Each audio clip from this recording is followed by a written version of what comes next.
Police accountability. We're opening the discussion again tonight after the killing of Tyre Nichols. The 29-year-old Sacramento native was beaten to death in Memphis, Tennessee. And video of his beating, which we are choosing not to show onto the point, was released just this past Friday. And since the video's release, a 6th Memphis police officer has been, quote, relieved of duty for his involvement in the beating. He was at the traffic stop before Tyre was arrested. Memphis police is also disbanding the specialized unit the officers worked in. And 3 Memphis Fire Department employees have been fired in connection with the incident. Police say the EMTs broke protocol by failing to do a full assessment of Tyre. And Tyre was a son, brother, and friend. Friends say that he had light energy, happiness, and joy. He loved to skateboard, and he had a passion for photography. His family says that he was on his way home from taking pictures in Memphis on the night that police stopped him. And right now, people are coming together at Regency Skate Park in North Natomas to honor the life of Tyre. Roxanne Elias is there right now. And Roxanne, people are coming together at this specific skate park because this is exactly where Tyre would skate, right? It is, Alex. Several family members, friends, leaders are here to honor his life and remember him. They're lighting candles, they're bringing balloons, they're going to be talking about Tyre. And speaking of Tyre, we have a friend of his, Tyre Hills, who's here all the way from the Bay Area. Tyre, can you share with us, for people that did not know Tyre, what kind of person was he? The easiest way to describe it is he's literally like the best person you could ever meet. Like, just super kind, super like soulful, super helpful, super like welcoming. Like in terms, like he welcomed me into like Denver, the skating community. So probably one of like the most like comfortable people you could ever be around, definitely. And you say you grew up with him. What was he like growing up and being in the skating community? He was, I mean, just like how anyone would describe it, like just super chill, super cool, just like always down to skate, always down. Like he was the type of person who like when he'll watch you skate, he'll offer to film for you, he'll offer to like encourage you, like pushes you on, like he'll try to teach you a trick if you really wanted to learn. But then like he'll be down like all day long, like we'll be kicking it all day long skating, and he'll just just be there. He was just just always there. And one last question for those who did not know him as well. How would you guys want for him to be remembered? Just without the video and without the pictures and stuff, like just the montage skate videos and the pictures that he takes, just that, like I think that people need to see that. I think that's his legacy, and his kid too. Like that's his legacy. So thank you so much, Tyre. Thank you. Now, right behind us, we're going to be hearing from the family in just a few moments. We'll, of course, bring you that later on tonight at 11. Alex, back to you in studio. All right, Roxanne, thank you. And Tyre Nichols will be laid to rest on Wednesday at a Memphis church. There will also be a vigil at the Sac Ramp Skate Shop in South Sacramento this Saturday. That's on February 4th, and that's from 2 p.m. to 5 p.m. The business wrote on their Instagram, quote, "We will stand up together to celebrate his life and family."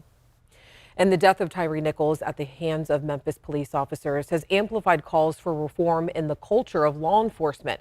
We saw some in the wake of George Floyd's murder back in 2020, some calling to defund the police, others calling for more focus on community-based mental health crisis response teams. So we decided to turn to community leaders here to ask what they would like to see change.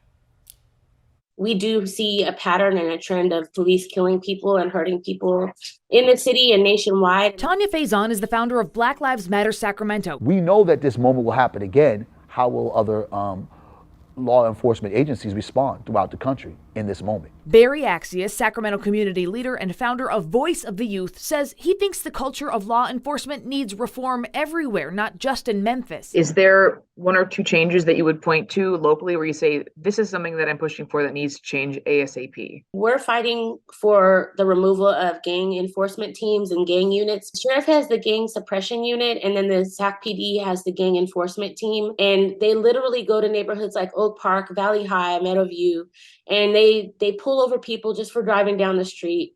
They say, oh, it's because your windows are tinted, or it's because your name is so-and-so, and we know who you used to be a gang member.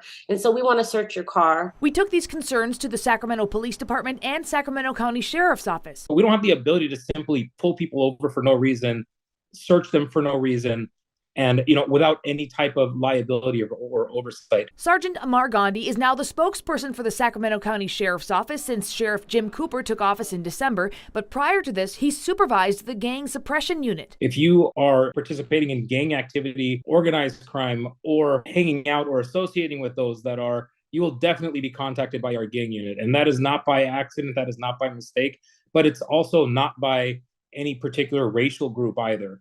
We are targeting criminals. We're targeting folks that are going out there doing violent crimes. Sacramento police told ABC 10 the Sacramento Police Department positions gang teams in affected areas of the city in response to the ongoing violence that has plagued Sacramento for decades, as most recently witnessed in the 2022 K Street shooting, amongst others.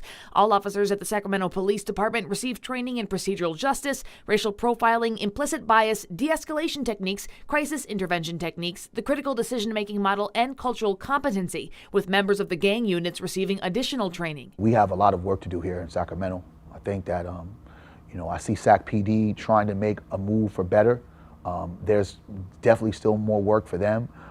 Sac Sheriff, even though we have a new person at the head, there's a lot more work, it seems to be, for them. Just in our own local community, there's a lot. And it's not only law enforcement. I don't believe that you can't just depend on a culture changing with law enforcement if a culture is not changing within our community and within ourselves. And Becca joins me now.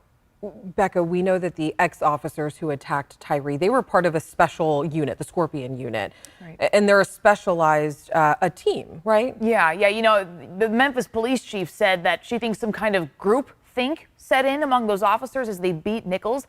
I asked the Sacramento County Sheriff's spokesperson about that. He told me, first of all, quote, the people most angry about cops doing bad things are good cops because they tarnish everything we're working toward every day, he said. He added there should be multiple layers of oversight within law enforcement agencies. In the Sacramento County Sheriff's Gang Suppression Unit, for example, he says 2 lieutenants and a captain oversee it. It's housed in the Central Investigations Division right next to the homicide and robbery units. There are body-worn cameras, something they didn't start wearing until 2021, I should add, after a lot of community organizations, including the NAACP, advocated for that. He said there are many systems in place to prevent members of the gang units from going rogue or falling into groupthink.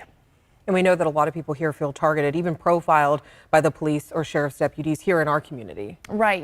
Black Lives Matter Sacramento's founder told me there are some people who, for example, were involved in a gang, served their time, and are now out trying to live productive lives, but they feel targeted due to their former involvement. And what does she propose as an alternative to gang units, for example? What does she think? Well, she says it's foundational issues, and they start by, fixing those start by bringing meaningful resources to communities. She says once people have their needs met, they're less likely to seek those needs in harmful ways.